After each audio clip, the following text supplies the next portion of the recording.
Bonjour à vous, je suis Angelo. Je suis Brigitte. Nous sommes des amateurs de jeux de société. Et ensemble, nous formons la chaîne Brigello. Wouhou! Angelo. Brigitte. Eh bien, cette semaine, on va vous parler de quelques jeux. On a surmonté notre flemme. Oui. On a pris notre courage parce que là, aujourd'hui, il fait beau et Il on fait serait super beau, mieux c'est d'aller un promener. Mais bon, C'est voilà. un week-end magnifique. Mais hier, on s'est promené, on a fait une terrasse. Vu qu'il n'a pas fait très beau cette semaine, on a quand même pas mal joué. Ouais. Et donc, du coup, on va vous en parler, puis on va aller promener. Peut-être. Peut-être. Donc, alors, on commence par quoi? On commence par le gros du panier. Oui, la c'est ça. grosse masse. Le lourd. Alors, on a joué à Carson City. De Il est Xavier, gros, hein. oui, de Xavier Georges. Xavier Georges n'est pas gros, hein. Je l'ai déjà vu, il est magnifique. Donc ça, par contre, et son jeu aussi est magnifique, Carson City. Donc, Xavier Georges, c'est l'auteur de Palais Royal, de Gingopolis, de Carnegie, qui est sorti il n'y a pas si longtemps, qui est exceptionnel. Enfin, tous ces jeux, je les trouve tous très bien. C'est aussi le co-auteur, entre autres, un des 3 co-auteurs, entre autres, de 3 et d'autres jeux. Voilà, et donc, je vous dis ça comme ça, mais vous achetez un jeu avec le nom de Xavier Georges dessus, il sera toujours...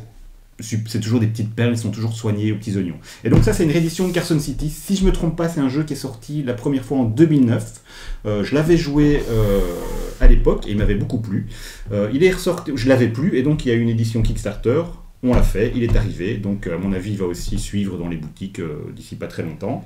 Jeu de pose d'ouvrier, comme on aime bien. Oui, enfin, un jeu de pose, un jeu de pose de cow-boy, mais pas un jeu de pose d'ouvrier comme tous les jeux de pose d'ouvrier. Parce qu'ici déjà on va se développer un plateau commun. Donc on va en fait participer à l'édification de la ville de Carson City. Et sur un plateau commun, donc on va quand même se battre pour l'espace. Et en plus de ça, c'est pas tout, parce qu'on va pouvoir faire des duels.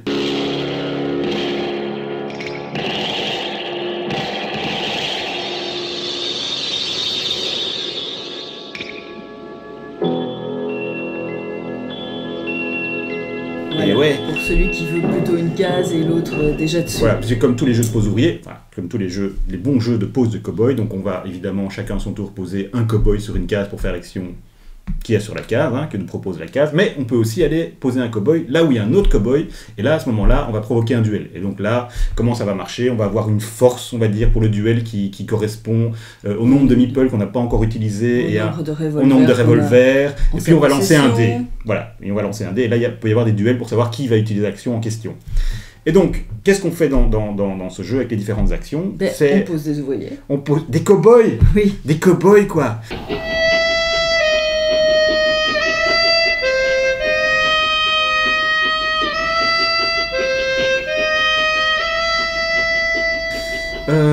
Et donc oui, donc on peut acheter des parcelles de terrain. Donc déjà là, il y a une compétition pour acheter les parcelles de terrain. On va pouvoir construire des bâtiments sur ces parcelles de terrain. Alors tous ces bâtiments vont générer des revenus qui vont augmenter selon des conditions spécifiques à chaque bâtiment. Si on arrive à placer certaines choses autour d'un bâtiment ou à ne rien placer autour d'un bâtiment, à connecter le bâtiment à telle ou telle chose, les revenus de ce bâtiment vont augmenter. Et en fait, c'est la clé du jeu, les revenus, parce que c'est avec plusieurs actions qui vont nous permettre de dépenser des dollars pour transformer ces dollars en points de victoire. Voilà. Et donc, c'est la seule façon de gagner finalement, c'est d'avoir le plus de points de victoire. Tout à fait, oui, comme dans beaucoup de jeux. Et donc voilà, on peut acheter des ranchs, on peut acheter des hôtels. Oui. Et donc ils fonctionnent tous différemment, parce que les ranchs doivent être isolés, les mines doivent être à côté des montagnes, etc. À chaque fois qu'on construit des bâtiments, certains bâtiments... Alors d'abord, il faut toujours des routes pour construire un bâtiment, donc il faut aussi avoir des routes, il faut les acheter, il faut les construire. Ça, on peut les construire. Il faut dire, en chaque début de tour, on choisit aussi un personnage. Oui, j'avais oublié. Qui permet aussi de voir le positionnement, si on joue en premier, en deuxième, en troisième. Oui, au début de chaque manche, on choisit un personnage. Les personnages, certains sont quand même assez forts. Oui, ils ont tous des pouvoirs. Alors, il y en a 7 de base, et puis il y en a plein. Il y en a, je crois, facilement le double, c'est pas le triple qu'on peut jouer. Nous, alors, on a fait 2 parties avec les règles de base, donc autant vous dire qu'on a fait qu'effleurer la surface du jeu, parce que c'est un jeu très riche. Il n'est pas complexe à appréhender, j'ai pas trouvé, mais il est vraiment très riche. On sent qu'il a une profondeur incroyable. En plus, on a joué qu'à 2.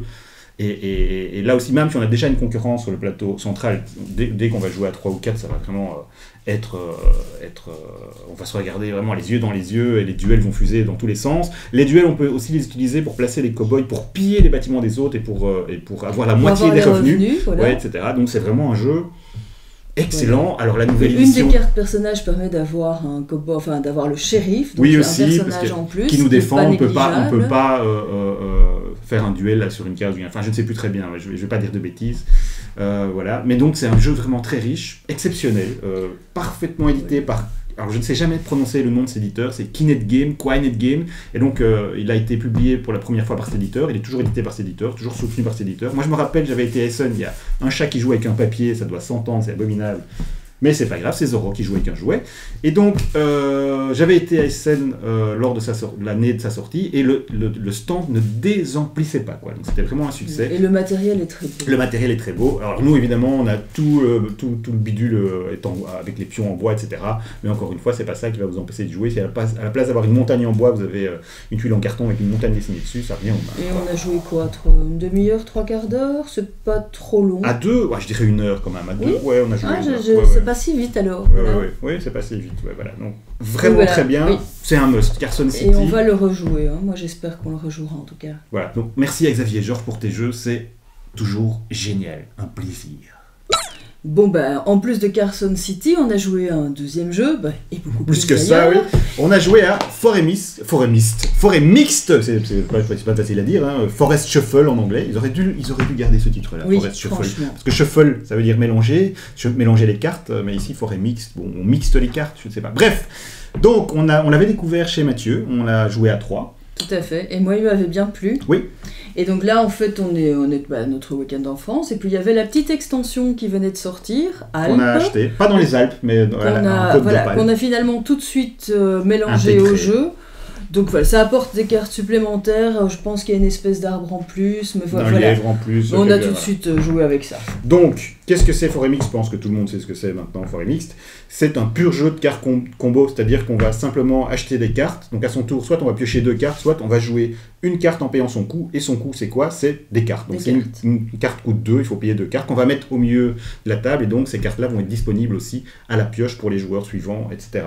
Donc c'est vraiment, la mécanique est archi simple. Donc dans les cartes disponibles, il y a des arbres qu'on va poser devant soi. Des animaux. Il y a des animaux, alors ils sont tous divisés en 2, soit verticalement, soit horizontalement, et on va les placer. On peut placer 4 cartes par arbre, 2 cartes de chaque côté, 2 cartes en dessous et en dessous. Voilà, et on va essayer simplement de générer le plus de points de victoire en développant des combos, développant de plus en plus de synergies, des meilleures synergies entre les cartes. Voilà. Donc par exemple il y a des cartes papillons, donc là au plus on en a, au plus on a de points. Oui. Même dans les arbres hein, finalement, je crois que c'est au plus on a de marronniers, au plus on a de points. Oui, enfin ça va dans tous les sens. Voilà. Donc tout est possible et imaginable, il y a beaucoup de possibilités. C'est un jeu très riche, c'est un jeu très simple, et c'est un jeu, c'est une mécanique vraiment déjà vue, hein, qu'on connaît, c'est vraiment...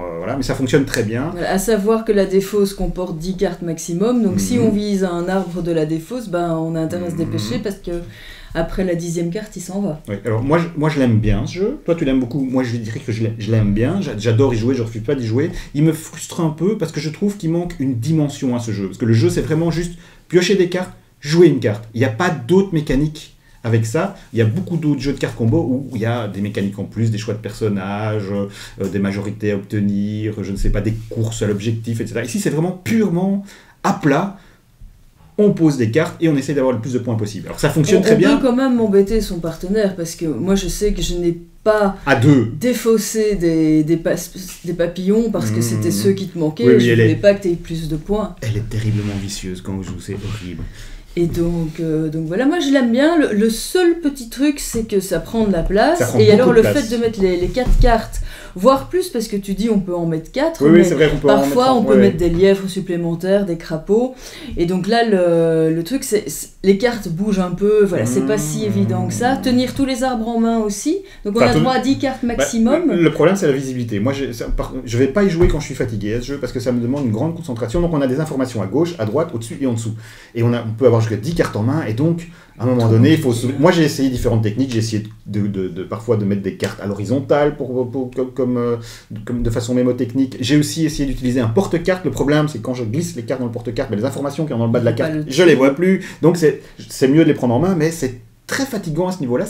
Moi, parfois, si je suis fatigué, ça va poser un problème. Mais sinon, voilà. Mais sinon, il est agréable à jouer. Vraiment, moi, je l'aime bien. À 2, à 3, c'est toujours très prenant. À chaque fois que j'ai joué, j'ai été pris par la partie. C'est une vraie course au point. C'est très très bien. Mais voilà, l'ergonomie... je suis un peu mitigé au niveau de l'ergonomie et au niveau du fait aussi que c'est vraiment juste cette mécanique-là, c'est poser des cartes et faire des points, quoi. Mais sinon, voilà, c'est vraiment... En tout cas, il est validé par moi. Oui, moi aussi, il est validé aussi. Je refuserai jamais d'y jouer à Forêt Mixte. Ensuite, Brigitte, de quel jeu tu veux qu'on parle? Eh bien, du jeu Harmonies. Harmonie en français. Harmonie en français. Donc, voilà, il y a une petite histoire autour de ce jeu, c'est que quand il est sorti, on était là le premier jour où il est sorti, on était en France, et puis, oh mais non, on l'a va vu le dans une prendre. boutique, et en lisant le descriptif, voilà. Oui, et puis tout le monde en parlait, on hésitait, si et ça, puis finalement Angelo l'a quand même acheté. Oui, on l'a pas acheté sur place dans la boutique, mais finalement plus tard vu qu'on a vu que Voilà, des avis positifs, je voulais m'en assurer, je voulais savoir si le jeu était vraiment Et très aussi bien que honnêtement, ça. moi, c'est un jeu que j'aime beaucoup, que j'ai même envie, parce qu'on peut y jouer seul, de découvrir en solo. Et donc... Je vais vérifier si on a branché le micro.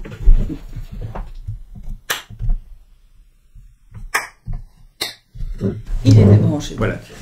Je te prie de m'excuser. Donc voilà, Harmonie, ben c'est des animaux, c'est un écosystème. On a un plateau à 2 ou à plus où on a un plateau par joueur et on peut jouer à 4. Il y a 4 plateaux. On a 5 choix de jetons en bois finalement qui représentent l'eau, le bois, les montagnes, des bâtiments, la rivière. La rivière. Et donc en fait c'est surtout un jeu où on a des cartes qui représentent des patterns. Des patterns à réaliser, un plateau sur lequel on doit réaliser ces patterns avec des pions. Donc ça c'est vraiment le cœur du jeu, on va dire que c'est ça le jeu, quoi, c'est tout. Maximum 4 cartes au-dessus de son plateau. Une fois qu'une carte... Ce sont les cartes animaux. Voilà, une fois qu'on a rempli les missions de ces cartes-là, finalement, qu'on en a placé plusieurs en fonction, il y en a... Je crois qu'il y en a 5, parfois 2, parfois 3. On peut retirer la carte, en choisir une autre, en plus de celle qu'on avait déjà. Moi je l'aime beaucoup, franchement.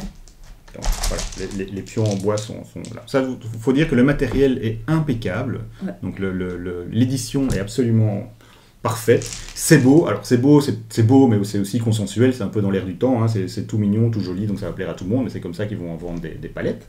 Donc on disait donc c'est un jeu. Donc on va choisir une carte animale. On peut en choisir 4 maximum. Et donc sur ces cartes animales, on va mettre plusieurs petits jetons. Des petits cubes en plastique, et donc dès qu'on remplit la condition de la carte sur son plateau en plaçant correctement ses montagnes, ses rivières, ses arbres, etc., comme c'est indiqué sur la carte, hop, il y a un animal qui va pouvoir venir et ça va générer des points de victoire. Voilà. Mais moi ce que j'ai trouvé bien, c'est que s'il n'y avait que ça, le jeu m'aurait laissé un petit peu sur la fin. Ce qui sauve pour moi un peu le jeu, c'est qu'on gagne des points pas seulement en réalisant les patterns qu'il y a sur les cartes, mais aussi il y a des points qu'on gagne de manière fixe tout le temps à chaque partie pour les agencements des paysages. Par exemple, pour les montagnes, si elles sont adjacentes, on va gagner des points par montagne selon leur hauteur. En fonction de la rivière. La rivière selon sa longueur, ou bien il y a 2 côtés de plateau, hein, avec 2 variantes, soit la rivière la plus longue, soit des îles qu'on arrive à créer sur le plateau. Des points pour ces bâtiments s'ils sont adjacents à 3 couleurs différentes, etc. Et donc ça, je trouve ça bien, parce qu'on peut mitiger, on est partagé entre réaliser les objectifs des cartes et réaliser les objectifs finaux. Et donc, c'est un mix des deux. Et ça, je trouve ça très bien. Il y a aussi les esprits. Oui, il y a une variante avec les esprits que si on arrive à remplir la condition de la carte, eh bien, et qu'on peut placer l'esprit. Après, il y a des... Il va générer des points de victoire selon l'esprit, quoi. Il y a plus, voilà, ça va être... soit on va avoir plus de points pour les prairies, soit pour autre chose, etc. Donc voilà, c'est un jeu très agréable. On a essayé les 2 côtés du plateau. Les 2 sont bien. Peut-être une petite préférence pour le premier, où on fait la rivière la plus longue, mais sinon... C'est plus instinctif en tout cas. Mais l'autre côté est plus difficile. Le fait de diviser le plateau avec la rivière, je trouve que c'est un challenge. Si la rivière divise des territoires, en fait, on a des points par territoire qui ont été divisés. C'est les plateaux. Je ne vais pas montrer les cartes, je vais les montrer en incrustation. Elles sont magnifiques. Enfin, voilà. Mais voilà, donc au final, on n'est pas du tout déçu de l'avoir acheté. Voilà, moi je ne suis pas non plus fan à 100%, je l'aime bien, je veux y rejouer. Angelo est fort difficile. Oui, c'est vrai. Moi, le seul truc qui me gêne un peu, c'est la durée de partie. Elle est très très courte. Vraiment, c'est très condensé. Il été frustré, il faut le dire, parce qu'en fait, une fois que sur le plateau, il reste plus que 2 emplacements vides, chez un joueur, n'importe quel joueur, on termine le tour. La partie prend fin. Et donc, tu as été fort frustré par ça plusieurs fois. À chaque fois frustré. Et donc, c'est pas comme si on pouvait vraiment gérer la partie d'harmonie. C'est pas comme si on pouvait un joueur pouvait décider de faire un peu durer ou raccourcir la partie. Tu peux le faire durer si tu augmentes la hauteur de tes arbres. Mais les autres jouent aussi, il n'y a pas que toi qui joues. Donc, il n'y a pas vraiment de contrôle sur la durée de la partie. Elle va toujours, je pense, être comme ça, courte. Et donc, moi, je me demande, j'aurais peut-être préféré un plateau un peu plus grand, peut-être que ça dure un peu plus longtemps, alors peut-être qu'ils ont fait des playtesting et peut-être que ça enlève l'attention au jeu et ça enlève son intérêt, voilà, mais je serais quand même curieux de savoir si au départ l'auteur a proposé le jeu sur un plateau si petit et si le jeu était si rapide à la base, voilà, ça je serais vraiment curieux de savoir, voilà, moi j'aimerais bien quand même, je serais curieux de savoir ce que ça donnerait une partie un peu plus longue, parce que c'est vraiment, combien ça dure, quoi, 15 minutes Oui. Voilà, mais c'est ça qui est chouette. Oui, c'est un vrai challenge. Hein. C'est vrai que... et puis tu te dis, bah voilà, si je place pas ça maintenant, si j'attends un tour, il va peut-être lui terminer son plateau. C'est vrai que ça ajoute quelque chose, ça ajoute une tension au jeu, peut-être qu'il n'y aurait plus si on avait un plateau plus grand. Voilà, donc c'est un vrai bon casse-tête, quoi. Voilà, oui, donc moi franchement... On se triture les ménages. Donc voilà, harmonise, il est à l'envers, il est à l'endroit, voilà. Très bien, voilà, on peut pas trop le critiquer, voilà, peut-être un peu, voilà, le graphisme, oui, c'est mignon, c'est beau. Nous, en tout cas, on passe toujours à côté des thématiques, parce que finalement, c'est aussi les écosystèmes dont ont besoin les animaux sur les cartes, mais finalement, nous, on cherche à remplir... À optimiser, voilà. Mais ça, c'est notre esprit tordu, mais quand même, c'est beau, visuellement, oui, on a un paysage qui se développe assez organique, quoi, donc voilà, quand même, c'est beau. Ok, on passe... À la suite, oui. Ensuite, on a joué tranquillement à Captain Flip. On y a joué à 3, on y a joué à 2. Moi, j'ai joué sur BGA. Alors, qu'est-ce que c'est Captain Flip ? C'est un jeu qui a beaucoup de succès en ce moment et dont tout le monde dit beaucoup de bien. Qu'est-ce que c'est ? Donc, dans Captain Flip... j'arrive pas à dire Captain Flip. Captain Flip ! Et Captain Flip ! Donc, on a chacun un plateau qui représente... un bateau pirate. Et il y a plusieurs bateaux pirates disponibles. On a celui-ci. Je pense qu'il y en a, je ne sais plus combien il y en a exactement. Je vais vous dire ça tout de suite. Il y en a 4. Voilà, il y a 4 bateaux pirates disponibles. Et qui représentent en fait, qui sont des colonnes et des rangées. Voilà. Et on a aussi également, comme reste de matériel, des jetons. Des jetons comme ceci, qui sont tous bifaces, qui représentent des personnages. Il y a 9 personnages dans le jeu. Voilà. Et à son tour de jeu, la règle de jeu est super simple. On pioche un pion dans le sac, on ne regarde qu'une seule face. On décide si on garde cette face, et à ce moment-là, on choisit une colonne et on le fait glisser jusqu'en bas et on applique son effet. Ou bien, ça ne nous plaît pas, on le retourne. On ne sait évidemment pas ce qu'il y a de l'autre côté. Une fois qu'on l'a retourné, on doit garder ce choix-là. Et... le but étant de gagner le plus de doublons possible. Il y a un sachet plein de doublons. Forcément, on est des pirates, on veut quoi ? On veut des doublons. Et on veut doubler ses adversaires aussi, par la même occasion. Donc, qu'est-ce que tu as pensé de Captain Flip ? Captain Flip. Alors, donc, il y a 9 personnages, 9 pouvoirs. Oui. Est-ce qu'on se souvient des 9 pouvoirs ? On va essayer. Allez, vas-y, fais-en un, j'en fais un. Il y a le cartographe. Donc, lui, en fait, il permet, si on l'a en sa possession, on gagne à chaque fois un sou en plus. Voilà, on a cette carte et à la fin de son tour, à chaque fois, on a un point en plus, tant que personne ne nous reprend pas la carte. Et il y a un personnage qui est lié au cartographe et donc qui donne des points par nombre de cartographes. Voilà, ça en fait 2. Donc, ça en fait 2. Qu'est-ce qu'on a encore ? On a la canonnière. La canonnière, elle donne 4 points de victoire tout de suite. Mais si on a 3 canonnières, son bateau explose et donc on ne peut pas gagner le jeu. Donc on a le moussaillon. Donc là, si on en a un par colonne... Au plus on en a par colonne, donc au plus ils sont donc il y a un moussaillon, ça va donner un point, 2 moussaillons dans 2 colonnes différentes, plus de points, 3 moussaillons dans 3 colonnes différentes, etc. Voilà. On a un perroquet qui nous permet de rejouer. Oui, on a un singe qui nous fait gagner un point tout de suite et on retourne la tuile. Donc une tuile adjacente, on doit la retourner et appliquer son effet. Donc ça peut être un risque aussi, puisque quand on a déjà 2 canonnières, il ne faut surtout pas qu'on en ait 3. Oui, on a un cuistot. Le cuistot, il vous donne 1 point par tuile qu'il y a dans sa rangée, lui compris. On a la dame qui est associée plus ou moins à la canonnière, en fait, qui ne peut pas se trouver sur ni une ligne ni une colonne. C'est la charpentière. Voilà. Elle donne 3 points, mais à condition qu'il n'y ait pas de canonnière sur une ligne ou une colonne. Voilà. Je ne sais plus combien on en a. Alors, on a la vigie, je pense. Oui, la vigie. Qui doit être absolument en haut d'une colonne. Pour générer ces 4 points de victoire. Donc voilà, et il faut savoir aussi que il y a 5 colonnes. Certaines colonnes, quand on les remplit, nous donnent des petits bonus. Et ça, c'est ça les variantes des plateaux, ça fonctionne différemment selon chaque plateau. Et quand on a rempli, quand un des joueurs a rempli 4 colonnes, le jeu s'arrête. Le jeu s'arrête, exactement. Aussi directement, je pense. Donc, on a encore oublié peut-être un. Peut-être, voilà, vous nous le direz en commentaire. Donc, voilà, c'est très sympathique, ça fonctionne très bien tout de suite, c'est ludique instantanément. C'est pas... Mais voilà. Il est agréable sans plus. On ne le trouve pas passionnant non plus, c'est-à-dire que... On doit essayer les autres plateaux, on a joué deux plateaux, moi j'ai joué sur BGA d'autres plateaux aussi. On sent que le jeu a été conçu pour générer une certaine tension, c'est-à-dire qu'à son tour de jeu, je pioche la tuile et ça me plaît pas, je la retourne, mais c'est le suspense, qu'est-ce qu'il va y avoir de l'autre côté. Oui, Mais pas tant que ça. En fait, pour nous, en tout cas, je trouve pas que c'est si... Je pense que ça marche bien avec des enfants. Si intense que ça. Oui, ça c'est sûr, ça va super marcher. C'est familial, la thématique est chouette. Les illustrations sont très mimi et tout, mais je trouve quand même qu'elles font très boîte de jeux pour enfants. Je trouve que ça ne dépareillerait pas dans un rayon de boîte de jeux pour enfants. Par contre, l'intérieur de la boîte est très sympathique. Oui, tout à fait. Voilà, bon. Voilà. Ça sert à rien, mais c'est sympathique. J'aime bien le graphisme mignon, mais je trouve ici que c'est vraiment fort poussé enfant, et donc ça me gêne un peu parce que c'est un jeu idéal pour finalement pour jouer avec on a des amis qui viennent chez nous, ils sont pas joueurs.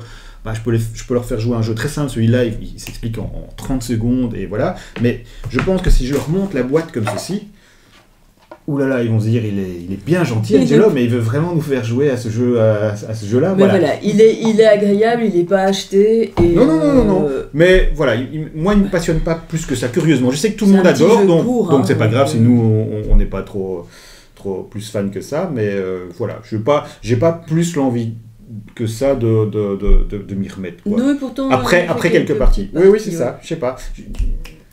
Oui, ce qui me gêne un peu, c'est que quelque part, j'aime bien dire quelque part, c'est un peu, finalement, on construit un tableau, même si on est obligé de mettre à chaque fois la tuile dans une colonne et tout dans le bas de la colonne, un peu comme un autre jeu, on dit qu'il est super original, mais pas tant que ça, puisque Cozy Casa, c'était aussi ce même principe-là, on glissait une tuile jusqu'en bas, et là c'était aussi une construction de tableau, mais quand même plus complexe, ça veut dire qu'il est plus riche au niveau de la réflexion. Ici, c'est un peu trop simple en fait, et je trouve que c'est ça, moi, qui me gêne. J'adore les jeux simples, mais dans celui-là, vu qu'on construit un tableau, j'aurais aimé quelque chose d'un petit peu plus casse-tête en fait. Je trouve que c'est pas assez casse-tête en fait, et peut-être c'est une erreur de ma part, j'ai pas compris l'objectif du jeu, ni la cible du jeu, etc. Hein, je dis pas, mais voilà, mais pour moi, j'aurais aimé quelque chose d'un poil plus, voilà, plus... comme ils disent en anglais, plus mythique. Quoi, voilà, on le ressortira quand on a des jeunes enfants à la maison. Oui, pas si jeune que ça, hein. S'ils ont 2 ans, on ne va pas jouer avec. Hein. Non. Voilà. La suite. Voilà. Ben, le jeu suivant, c'est Bounty Hunters. Ah, comment tu le dis bien, vas-y. Ouais, Bounty Hunters. Donc, il vient de sortir. Oui, il est très récent. Oui, il est récent. On vient de le recevoir. Donc, un jeu de cartes. Un jeu de draft, un pur jeu de draft. C'est-à-dire sur la thématique de les cartes, quoi. Star Wars. Absolument. Des chasseurs de primes, donc spécifiquement chasseurs de primes. Voilà. Alors, donc, on a d'abord joué à ce jeu-là une après-midi à 4. On avait fait une après-midi jeu. Et on est passé un peu à côté. Oui, pour la première partie, oui. C'était le premier jeu qu'on jouait dans l'après-midi. Peut-être que c'était l'heure de la sieste. On était un petit peu mou. C'est peut-être à cause des joueurs, à cause de nous. On l'a joué, on l'a trouvé sympa. Mais voilà, pas plus que ça. Bon, ça c'était la première impression. Ouais. Le soir, on l'a ressorti à 2. À 2, oui, tout à fait. Et là, en fait, moi je l'ai vraiment beaucoup aimé à 2. Oui, à 2. Bon, moi, la thématique Star Wars... Oui, elle aime pas du tout Star Wars. Hein. Voilà. Donc voilà, si vous n'aimez pas Star Wars, c'est pas grave, ça fonctionne quand même très bien. Voilà, tout à fait. Bon, simplement, on reconnaît pas bien les personnages, mais c'est pas grave. Oui, tu connais rien, donc c'est normal. Il y a des dessins. Donc, alors, dans ce jeu... Tu veux expliquer? J'explique? Explique. Ok. Dans ce jeu, il y a 4 types de cartes. On a, je vais d'abord les classer. Donc, après cette petite coupe. Donc, qu'est-ce qu'on a dans ce jeu? On a 4 types de cartes. On a d'abord un paquet de cartes avec des cibles. Donc, on est des chasseurs de primes, et ce sont ces gens-là qu'on doit attraper pour avoir des primes, c'est-à-dire des points de victoire qui sont inscrits ici au-dessus. Et on voit que ces cibles, elles ont des chiffres ici, sur le côté, et donc ce sont leurs valeurs de défense. Il y a 3 types de valeurs de défense, hein. Une verte, une bleue, une rouge, ou une au-dessus, une au milieu et une en dessous, hein. Même si vous êtes daltonien, ça fonctionne aussi. Ensuite, on a les fameux chasseurs de primes, donc ça, ce sont les chasseurs de primes qui vont nous aider à capturer les cibles. On voit qu'ils ont une valeur d'attaque, eux, voilà, il y en a des plus forts, des moins forts, et selon leur force, on voit ici, eux ne nous donnent pas des points de victoire, c'est des chasseurs de primes. Des points négatifs. Ils se font payer, et donc eux, ils nous font perdre des points, quoi. Donc voilà, donc ça, ce sont les chasseurs de primes. Ensuite, on a des cartes du marché Jawa, et donc là, dans ces cartes, c'est un marché, on peut acheter des droïdes, qui eux aussi peuvent nous aider à attraper les cibles. Eux, ils nous font pas perdre des points de victoire, mais il faut les payer. Et donc, dans le jeu, il y a des crédits impériaux. Et c'est pour ça qu'il faut vendre des cartes, pour aussi pouvoir avoir ça. Voilà, et donc, il faut des crédits. Ici, par exemple, ce droïde, eh bien, il coûte 1 crédit. Il y a des cartes qui coûtent 2 crédits, 3 crédits. 3 crédits. Alors, il y a aussi, en plus des droïdes, il y a des caisses, du matériel qui nous donnent des points de victoire, simplement. Et à la fin du jeu, celui qui aura le plus de caisses va gagner 5 points supplémentaires en plus des points. Moi j'appelle ça des batteries, pour c'est des caisses. Et le dernier type de carte, ce sont des contrats qu'on peut piocher. Et ces contrats, simplement, nous indiquent des bonus si on capture certaines cibles et certaines paires de cibles. Voilà. Et si on parvient à combiner les cibles qu'on a c'est ça. Et le contrat. Ici, voilà, on voit qu'on a... Je crois que c'est maximum 3 points. Si on capture Han Solo, c'est 1 point. Si on capture la demoiselle qui est à côté, je ne sais pas qui elle représente, c'est 1 point. Et si on a une paire de la demoiselle et de Han Solo, eh bien, on a 3 points. Voilà. Et on peut accumuler les contrats comme on veut. Donc, ce sont les 4 types de cartes. Donc, c'est un jeu de draft très simple, puisqu'au début du jeu, on va avoir une carte de chaque. Plus une carte au choix. Donc voilà, et au début de chaque manche, on pioche une carte en plus, donc on a 5 cartes, on en choisit une, et on la révèle, et on décide ce qu'on en fait, soit on la garde, alors si elle n'a pas de coup, si c'est une cible, on la place devant soi, si c'est un chasseur de primes, on la place à côté d'une cible, s'il n'y a pas encore de cible, elle reste là, si c'est une carte du marché, on décide si on la paye ou pas, si on la paye pas, on la met horizontalement, on ne peut pas encore l'utiliser, et sinon, on peut aussi décider de la vendre, simplement on la défausse et on reçoit un crédit pour ça, et donc ces crédits vont nous permettre après de payer les cartes qui demandent des sous. Et les 4 cartes restantes vont chez le joueur suivant. Oui, une fois qu'on a fini, on passe les cartes, on recommence. Donc si on a une bonne main, ça peut être frustrant parce qu'on doit lâcher et donc l'idée du jeu, et on peut nous les vendre en fait. C'est que donc on doit mettre des chasseurs de primes et des droïdes à côté des cibles et égaliser toutes leurs valeurs de défense. Et donc tant qu'on n'a pas égalisé, ici je vois que il a 5 en rouge, j'ai que 3, il a 4 en bleu, j'ai que 1, il a 2 en vert, j'ai que 0, il faudra ajouter des droïdes et des cartes chasseurs de primes pour pouvoir l'attraper. Dès que c'est fait, dès que j'égalise, je le capture. Je gagne éventuellement un bonus, alors ça peut être un crédit ou ça peut être une carte... C'est pas sur tous les personnages. Une carte, je ne sais plus comment on les appelle maintenant, des cartes conditions, points de victoire, des cartes contrats, c'est ça, voilà. Et donc on le capture, et le jeu va s'arrêter quand un joueur aura capturé sa quatrième cible, voilà. Là on joue encore 2 fois. On joue encore 2 tours après, c'est vrai qu'on avait oublié la première fois, on avait arrêté tout de suite, mais non, on peut encore jouer 2 tours, donc ça c'est quand même... Ça peut encore changer, par exemple on peut encore prendre des caisses de matériel. Par exemple. Oui, tout à fait, ou des contrats, essayer d'avoir des contrats pour... Voilà. Et le joueur qui met fin à la partie gagne un contrat supplémentaire et un crédit aussi. Donc voilà, c'est un jeu de draft très simple, mais très efficace. Ouais, très chouette. Il n'y a pas tant que ça d'éléments sur lesquels se concentrer, mais c'est ça qui est bien. À 2, c'est redoutable parce qu'on peut se faire des mauvais coups. Brigitte, elle m'a eu, à un moment donné, je pose une carte, je sais... tous ces oui, j'avais besoin d'un droïde, je vois qu'il y avait un droïde, et puis la main me revient, il est où mon droïde? Elle l'avait revendu, elle savait que j'en avais besoin, hop, elle l'a sacrifié comme ça, quoi. Et moi, j'avais notamment 2 contrats aussi. Voilà, oui, c'est ça, elle me débarrasse des contrats dont j'ai besoin, enfin voilà. On m'a appris à jouer. Oui, donc à 2, c'est terrible. Alors, je pense qu'à plus aussi, c'est juste que notre première partie, on est passé à côté, donc là maintenant, j'ai vraiment envie de rejouer à 3 et 4 pour voir ce que ça donne, mais je pense que ça sera très bien aussi. Donc on est finalement tout à fait convaincu par Star Wars Bounty Hunters. La seule chose qui me chagrine un peu, les graphismes sont très bien, c'est superbe. Encore une fois, c'est Star Wars à la sauce Mimi, à la sauce tout le monde va aimer ça. Et c'est chouette, et ça va aider à vendre le jeu. Mais quand même, on est dans Star Wars, on est dans une thématique de chasseur de primes. J'aurais aimé quelque chose un petit peu plus dur, un petit peu plus saignant, quoi, voilà.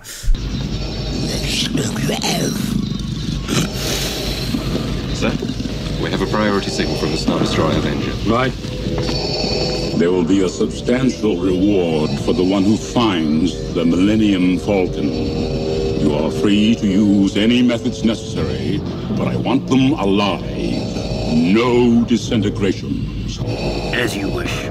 Mais sinon, à part ça, j'ai rien à dire. J'espère qu'il y aura des extensions. J'espère que je pourrai le jouer en ligne aussi, parce que vraiment, c'est simple, c'est prenant, c'est efficace. Il n'y a pas tant que ça de jeux de draft qui sortent ces derniers temps. Donc voilà, très bonne surprise. Bounty Hunters de Fred Henry. Ah oui, alors le jeu est basé sur un ancien jeu à lui qui s'appelait Les Bâtisseurs, que j'ai joué à l'époque, mais en fait, j'avais plus aucun souvenir de ce jeu. Donc, mais la mécanique de base est inspirée de celui-là. Mais on s'en fiche. Voilà, parce que c'est très bien. Oui, il est très bien. Bravo à Bounty Hunters. Merci.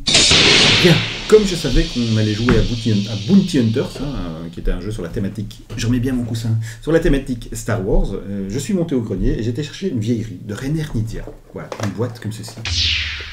Publiée chez Ravensburger en 2002, à l'époque de la sortie du film L'Attaque des Clones. Donc c'est Star Wars, Attack of the Clone, l'Attaque des Clones. Ici, il y a eu plusieurs éditions, il y a eu 2 éditions du jeu. Ici, il n'y a même pas le titre du jeu, il y a juste Star Wars, il y a une 2e édition avec le titre du jeu. Voilà, donc c'est un Rainer Knizia avec un gros paquet de cartes, 80 cartes, qui représentent les personnages du jeu. Donc il y a 10 personnages différents et ils sont numérotés de 0 à 7. Voilà, ici on voit qu'on a Anakin Skywalker, donc ce sont toutes des images tirées du film. Et qu'est-ce que c'est que ce jeu? C'est un stop ou encore. Ici on a C3PO, ici on a Jamila, ici on a Palpatine, on a même, je l'ai mis de côté, on a même... Alors attention, dans ce jeu, il y a Jar Jar Binks. Donc voilà, donc ce sont simplement un deck de cartes avec 10 personnages numérotés de 0 à 7. Il y a aussi quelques cartes Clone Trooper et 4 cartes spéciales. Voilà, qu'on va expliquer après. Et donc, en fait, c'est un stop ou encore inspiré, donc il s'inspire de la mécanique d'un autre jeu de René Artisia. C'est ce qu'il fait souvent, hein. Il prend une mécanique d'un jeu et il la retravaille un peu. Qui s'appelait Circus Flocati, et qui est un très bon stop ou encore avec une thématique de cirque. Et ici, c'est un peu le même jeu avec une thématique Star Wars, mais il ajoutait des missions qu'on peut réaliser. Et donc, comment ça marche? Les missions sont quand même importantes. Comment ça marche? Star Wars Attack of the Clones. Et ce qu'on peut dire aussi, c'est que ça marche très bien. Moi, j'adore, j'avais un bon souvenir, et c'est un super stop ou encore, quoi. Vraiment. Donc, à son tour de jeu, simplement, c'est assez classique. Je retourne une carte, voilà. C'est R2D2, je peux le prendre et mon tour s'arrête. Ah, je peux continuer, je continue. Ah, rappelle aussi que l'idée, c'est aussi de faire des trios. Oui, mais je vais tout expliquer, Donc là, Padmé, tout va bien, c'est 2 personnages différents. Je peux prendre une des deux et mon tour s'arrête, ou je peux tenter ma chance et continuer. C'est un Clone Trooper, donc là, j'expliquerai après ce que ça fait les Clone Troopers. Et donc, si à un moment donné, je pioche un personnage et qu'il est déjà présent, admettons qu'il n'y a Padmé, je pioche Padmé, c'est pas de chance, mon tour s'arrête, je défausse Padmé, et c'est au joueur suivant. Tout à fait. Voilà. Et par contre, voilà, si tout va bien, je pioche une carte et je la mets dans ma main. En fait, ce sont des cartes qu'on prend dans sa main. On a des cartes à la base? On n'a pas de carte à la base, donc voilà. Je me souviens plus. Non, on n'a pas de carte. J'avoue que je me souviens Et donc, plus. on se constitue une main de cartes comme ça. Alors, à la fin de son tour aussi, si on a 3 cartes identiques, donc un brelan, donc 3-7, 3-6, etc., on peut les abattre devant soi. Ça va nous donner 10 points à la fin de la manche. Et les missions, c'est quoi? Il y a des jetons missions numérotés 0, 1, 2, 3 et 4. Pour les brelans 0, 1, 2, 3 et 4 qu'on dépose, on aura un jeton mission. On peut chacun en avoir qu'un. L'idée étant d'essayer d'avoir les 5 voilà. à la fin du jeu. Et à la jeu. fin du jeu, si on a les 5 jetons, à la fin de plusieurs manches, à la fin parce qu'on les garde de manche ça en manche, nous donne 20 points. 20 points en plus. Voilà, donc c'est ultra simple, mais c'est hyper efficace. Alors, à la fin, la manche s'arrête, je ne sais plus quand. Oui, zut alors. Soit quand il n'y a plus rien dans la pioche. Oui, c'est possible. Ou je ne sais quand plus. quelqu'un décide de l'arrêter parce qu'il a. Oui, il y a deux façons dont je vais vérifier. Donc oui, quand on retourne la dernière carte de la pioche, on termine le jeu. Et aussi, un joueur peut décider de mettre fin à la partie. C'est-à-dire que quand il a en main 10 personnages différents, il peut dire, voilà, j'ai 10 personnages différents, la manche s'arrête. Lui, il a un bonus de 10 points. Celui qui on ne le croyait pas, hein, vous avez vu? Oui, non, mais si, mais ça je le savais, mais je savais plus pour la pioche, parce que c'est jamais arrivé, à chaque fois on terminait la partie avec les 10 personnages. Et donc là, on gagne des points pour les personnages qu'on a dans sa main. Et c'est-à-dire que pour chaque type de personnage, on garde le plus élevé. C'est par exemple, si j'ai plusieurs Padmé, j'ai la 4, j'ai la 3, j'ai la 2, c'est la 4 qui me donne 4 points. Et donc, si on a 10 cartes qui valent 7, ça fait quand même 70 points. C'est très difficile à faire, mais voilà. Et donc, il y a ce double enjeu de poser des trios pour générer des points, mais de garder des cartes fortes, parce qu'à la fin de la manche, les cartes fortes qu'on a en main vont nous donner des points de victoire. Pas mal de points. Voilà, c'est tout simple, c'est malin. Il y a le fait qu'on observe qui prend quoi, etc. Ça a l'air de rien. On peut aussi, donc comme il y a 4 cartes spéciales, ben, soit on peut... Oui, les cartes spéciales. Prendre une carte en fait chez un joueur, adversaires, ou bien alors il y a un des adversaires qui doit nous donner une carte au de son choix.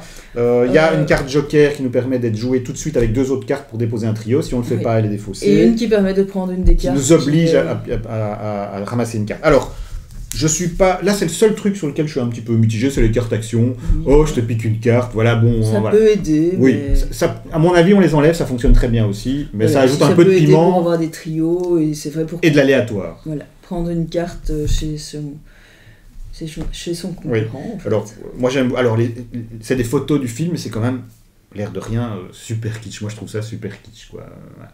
Je suis pas fan de la deuxième trilogie.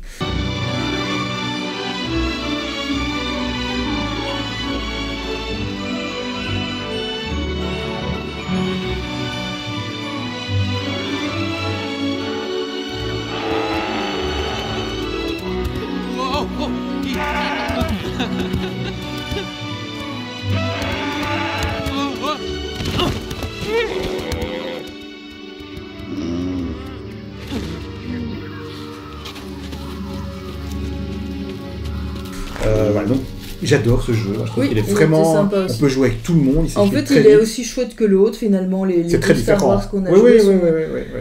voilà, agréables à jouer. Très bon stop ou encore, vraiment. Voilà. Si vous tombez dessus, après si vous tombez sur Circus Flocati, c'est à peu près la même chose aussi. Donc très bon jeu, bonne surprise. Enfin, un vieux jeu que j'avais dans ma collection. La suite. Pour conclure, le jeu qui va conclure cette vidéo. Et une fois n'est pas coutume, en fait, c'est un jeu qu'on n'a pas encore physiquement, qu'on a joué sur BGA. Oui, on triche un peu. Voilà, et qui sort cette semaine, je pense, dans quelques jours. Oui, on a précommandé, on a hâte de Certains recevoir l'ont sa déjà boîte. parce qu'ils l'ont acheté dans des festivals. Oui, mais oui. voilà. Et donc Angelo l'a découvert sur BGA, il m'a dit « Oh, il faut absolument qu'on joue, c'est sympa, c'est vicieux, c'est complet, voilà. » Et on l'a déjà joué quelques fois, nous deux. Bon, toi, tu l'as joué seul aussi.